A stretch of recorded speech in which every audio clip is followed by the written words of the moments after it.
Бүгүн 10 жаштагы Айбеке үчүн өзгөчө күн. Ал жаңы угуу аппаратына ээ болду. Апасынын айтымында кызы туубаса угуу жөндөмү жок төрөлгөн. 1 жаш 8 айында ага операция жасалып, үй бүлөсү дээрлик 9000 еврого керектүү аппаратты сатып алган. Бирок аны менен кошо колдонулган сырткы жабдыгы убакыттын өтүшү менен эскирген.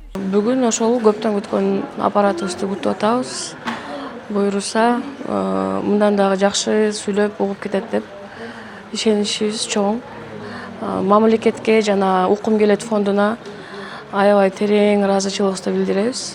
Айбеке сыяктуу дагы 30 баланын көйгөйү чечилди. Өлкө тарыхында алгачкы ирет угуусу начар жарандарга 30 миллион сомго заманбап жабдуулар сатып алынды. Алар Австралиядан ортомчуларсыз түздөндү сөндүрүүчүлөрдөн алынды. 35 сатып алынды. 35тен мына бүгүнкү күндө 31 балага коюлат. Анткени төртөө дегенде эки кулак укпаган дегенде балдар бар.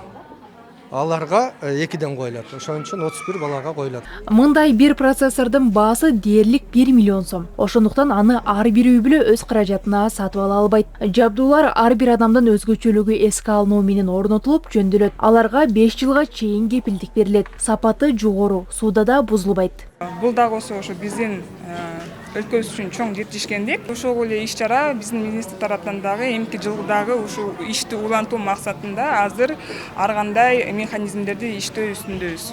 Үн процессору кохлеардык имплантация системасынын сырткы бөлүгү. Ал айлана чөйрөдөгү үндөрдү кабыл алып, иштеп чыгып, сигналдарды импланттын ички бөлүгүнө өткөрүп берет. Мунун жардамы менен угуусу катуу начарлаган адамдар үндүк маалыматтарды кабыл алуу мүмкүнчүлүгүнө ээ болот. Ошентип баарлашуу, билим алуу жана коомго аралашуу мүмкүнчүлүктөрү кеңейет.